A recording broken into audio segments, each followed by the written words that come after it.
ਪੰਜਾਬੀ ਦੀ ਕਾਵਿ ਕਮਾਈ ਤੋਂ ਇਲਾਵਾ ਇੱਕ ਹੋਰ ਸਿਲੇਬਸ ਵਿੱਚ ਕਿਤਾਬ ਹੈ ਜਿਸ ਦਾ ਨਾਮ ਹੈ ਕਥਾ ਕਹਾਣੀ। ਉਸ ਦੀ ਜੋ ਪਹਿਲੀ ਕਹਾਣੀ ਹੈ ਉਸ ਦਾ ਨਾਮ ਹੈ ਬਾਗਾਂ ਦਾ ਰਾਖਾ। ਬਾਗਾਂ ਦਾ ਰਾਖਾ ਜੋ ਕਹਾਣੀ ਹੈ ਸੁਜਾਨ ਸਿੰਘ ਦੀ ਲਿਖੀ ਕਹਾਣੀ ਹੈ।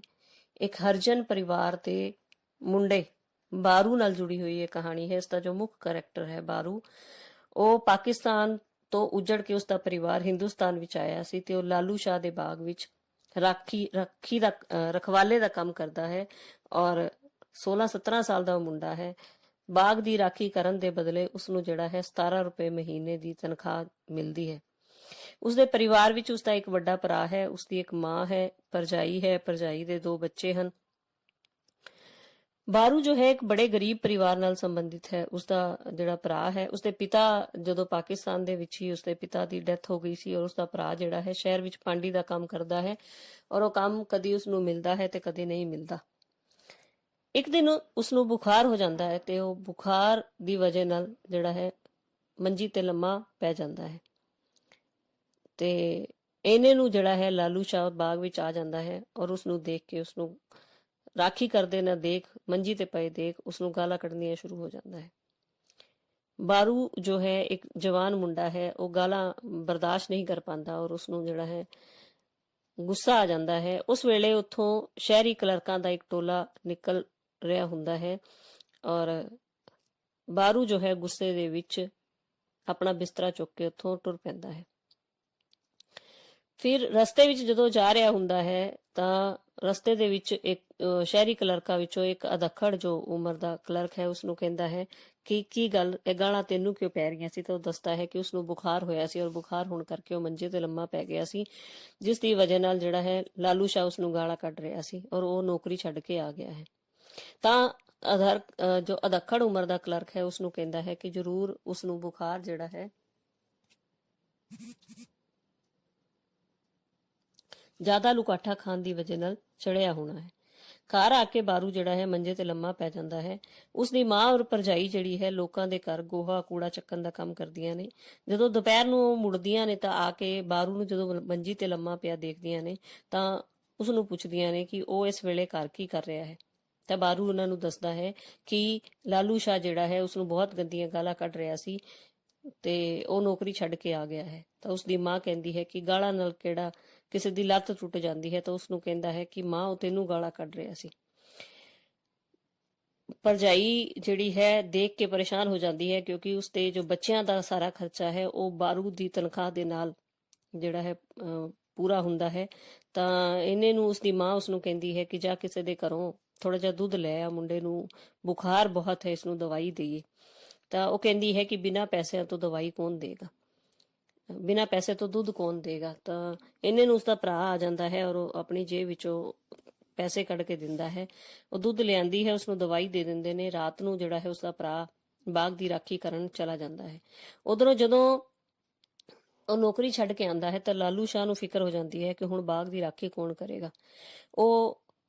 ਉਸਨੂੰ ਪਤਾ ਹੈ ਕਿ ਜੋ ਬਾਗ ਵਿੱਚ ਰਖਵਾਲੇ ਹੁੰਦੇ ਨੇ ਔਰ ਉਹਨਾਂ ਕੋਲ ਮੱਛਰਦਾਨੀ ਹੁੰਦੀ ਨਹੀਂ ਔਰ ਬਾਗ ਵਿੱਚ ਬਹੁਤ ਮੱਛਰ ਹੈ। ਮੱਛਰਾਂ ਦੇ ਵੱਢਣ ਨਾਲ ਉਸਨੂੰ ਜਿਹੜਾ ਹੈ ਬੁਖਾਰ ਹੋਇਆ ਹੈ।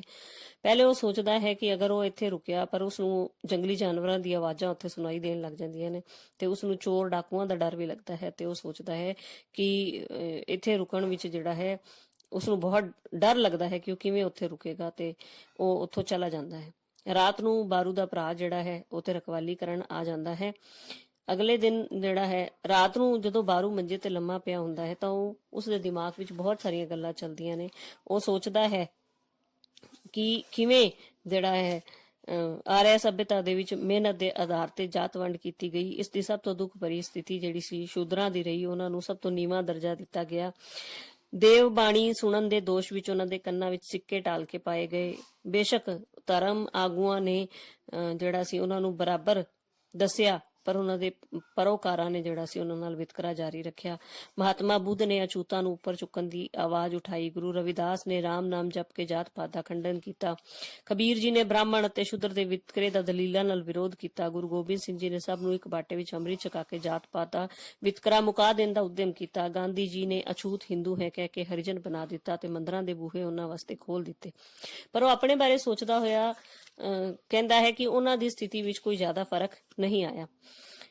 ਤੜਕੇ ਜੀ ਜਿਹੜਾ ਹੈ ਉਹ ਬਾਗ ਦੀ ਰਾਖੀ ਕਰਨ ਚਲਾ ਜਾਂਦਾ ਹੈ। ਲਾਲੂ ਸ਼ਾਹ ਜਦੋਂ ਅਗਲੇ ਦਿਨ ਬਾਗ ਵਿੱਚ ਆਂਦਾ ਹੈ ਤਾਂ ਉਸ ਨੂੰ ਰਾਖੀ ਕਰਦੇ ਦੇਖ ਖੁਸ਼ ਹੋ ਜਾਂਦਾ ਹੈ, ਪਰ ਉਸ ਨੂੰ ਫਿਰ ਵੀ ਉਹ ਗਾਲਾਂ ਕੱਢ ਕੇ ਕਹਿੰਦਾ ਹੈ ਕਿ ਹੁਣ ਤੇਰੀ ਅਕਲ ਟਿਕਾਣੇ ਆ ਗਈ ਹੈ। ਬਾਰੂ ਨੂੰ ਜਿਹੜਾ ਹੈ ਉਸ ਦਿਨ ਵੀ ਰੋਟੀ ਨਹੀਂ ਪਹੁੰਚਦੀ। ਦੁਪਹਿਰੇ ਲੋਕਾਠਾ ਖਾਣ ਕਰਕੇ ਔਰ ਸ਼ਾਮੀ ਫਿਰ ਉਸ ਨੂੰ ਬੁਖਾਰ ਹੋ ਜਾਂਦਾ ਹੈ। ਰਾਤ ਨੂੰ ਵੀ ਉਸ ਨੂੰ ਰੋਟੀ ਨਹੀਂ ਪਹੁੰਚਦੀ ਕਿਉਂਕਿ ਬਾਰੂ ਦੇ ਭਰਾ ਦੀ ਅੱਜ ਕੋਈ ਕਮਾਈ ਨਹੀਂ ਹੋਈ ਸੀ। ਬਾਰੂ ਬੁਖਾਰ ਤੋਂ ਦੁਖੀ ਹੋ ਕੇ ਲੇਟ ਗਿਆ ਤੇ ਬੇਸੁਰਤ ਜਿਹਾ ਹੋ ਕੇ ਅੱਬੜ ਵਾਹੇ ਬੋਲਣ ਲੱਗ ਪਿਆ। ਸਵੇਰ ਤੱਕ ਜਿਹੜਾ ਹੈ ਬਾਰੂ ਮਰ ਚੁੱਕਾ ਹੁੰਦਾ ਹੈ। ਲੋਕ ਉਸਦੇ ਦਿਵਾਲੇ ਇਕੱਠੇ ਹੋ ਚੁੱਕੇ ਹੁੰਦੇ ਨੇ। ਉਹ ਸਮਝਦੇ ਹਨ ਕਿ ਕਿਸੇ ਨੇ ਡਾਕੂ ਨੇ ਇਸ ਨੂੰ ਮਾਰਿਆ ਹੈ। ਇਹਨੇ ਨੂੰ ਜਿਹੜਾ ਹੈ ਉਹ ਕਲਰਕਾਂ ਦਾ ਟੋਲਾ ਫਿਰ ਉੱਥੋਂ ਲੰਘਦਾ ਹੈ ਤੇ ਉਹਨਾਂ ਵਿੱਚੋਂ ਜਿਹੜਾ ਅਧੱਕੜ ਕਲਰਕ ਹੈ ਉਹ ਕਹਿੰਦਾ ਹੈ, ਮੂਰਖ ਜਾਂ ਖਾ ਮੋਏ ਜਾਂ ਰੱਜ ਮੋਏ। ਬਾਰੂ ਦੀ ਭਰਜਾਈ ਜਿਹੜੀ ਸੀ ਚਾਹ ਲੈ ਕੇ ਆ ਰਹੀ ਸੀ। ਸਾਰਾ ਬਾਗ ਉਜੜ ਚੁੱਕਾ ਸੀ ਔਰ ਅਸਲ ਡਾਕੂ ਦਾ ਕਿਸੇ ਨੂੰ ਪਤਾ ਨਹੀਂ ਸੀ ਜੋ ਘਰ ਸੁੱਤਾ ਪਿਆ ਸੀ। ਤਾਂ ਇਹਦੇ ਵਿੱਚ ਜਿਹੜਾ ਹੈ ਛੋਟੀ ਕਹਾਣੀ ਹੁੰਦੀ ਹੀ ਐਸੀ ਹੈ ਕਿ 15 ਤੋਂ ਲੈ ਕੇ 20 ਪੇਜ ਦੀ ਜਾਂ ਕੁਝ ਇੱਕ ਸ਼ਬਦਾਂ ਦੇ ਵਿੱਚ ਲਿਖੀ ਗਈ ਕਹਾਣੀ ਜਿਹੜੀ ਕਿ ਇਨਸਾਨ ਨੂੰ ਕੁਝ ਸੋਚਣ ਲਈ ਮਜਬੂਰ ਕਰ ਦੇਵੇ। ਹੁਣ ਆਖਰੀ ਜੋ ਲਾਈਨ ਹੈ ਉਹਦੇ ਵਿੱਚ ਲੇਖਕ ਜਿਹੜਾ ਹੈ ਕਹਿ ਰਿਹਾ ਹੈ ਕਿ ਬਾਰੂ ਦਾ ਜਿਹੜਾ ਕਾਤਿਲ ਹੈ, ਜੋ ਬਾਰੂ ਦਾ ਜਿਸਨੇ ਮਾਰਿਆ ਹੈ, ਉਸ ਦਾ ਅਸਲੀ ਜੋ ਡਾਕੂ ਹੈ ਉਹ ਘਰ ਪਿਆ ਹੈ। ਤਾਂ ਡਾਕੂ ਜੋ ਹੈ ਇੱਥੇ ਲਾਲੂ ਸ਼ਾਹ ਦੀ ਤਰਫ ਇਸ਼ਾਰਾ ਕੀਤਾ ਗਿਆ ਹੈ ਕਿਉਂਕਿ ਅਗਰ ਉਹ ਚਾਹੁੰਦਾ ਤਾਂ ਉਹ ਆਪਣੇ ਕੋਲ ਕੰਮ ਕਰਨ ਵਾਲੇ ਉਸ ਬਾਗਾਂ ਦੇ ਰਾਖੇ ਨੂੰ ਛੁੱਟੀ ਦੇ ਸਕਦਾ ਸੀ, ਉਸ ਨੂੰ ਦਵਾਈ ਦਿਲਵਾ ਸਕਦਾ ਸੀ, ਉਸ ਨੂੰ ਘਰ ਆਰਾਮ ਕਰਨ ਲਈ ਕਹਿ ਸਕਦਾ ਸੀ, ਪਰ ਉਸਨੇ ਉਸ ਨੂੰ ਜਿਹੜਾ ਸੀ ਆਪਣੇ ਕੰਮ ਨਾਲ ਪਿਆਰ ਸੀ, ਇਨਸਾਨੀਅਤ ਉਸ ਦੇ ਅੰਦਰ ਨਹੀਂ ਸੀ। ਤੋ ਜੋ ਇਹ ਕਹਾਣੀ ਹੈ, ਇਹ ਕਹਾਣੀ ਦੇ ਅੰਦਰ ਜਿਹੜਾ ਹੈ ਇੱਕ ਗਰੀਬ ਪਰਿਵਾਰ ਦੇ ਇੱਕ ਮੁੰਡੇ ਦੀ ਜਿਹੜੀ ਕਿ 17 ਰੁਪਏ ਤਨਖਾਹ ਤੇ ਕੰਮ ਕਰਦਾ ਹੈ, ਉਸਦੇ ਘਰ ਦੇ ਜੋ ਹਾਲਾਤ ਨੇ ਉਸ ਨੂੰ ਦੇਖ ਕੇ ਉਹ ਬਿਮਾਰ ਹੁੰਦੇ ਹੋਏ ਵੀ ਆਪਣੀ ਨੌਕਰੀ ਤੇ ਆਂਦਾ ਹੈ, ਉਸਦੇ ਬਾਰੇ ਬਿਆਨ ਕਰਦੀ ਇਹ ਕਹਾਣੀ ਬਹੁਤ ਕੁਝ ਸੋਚਣ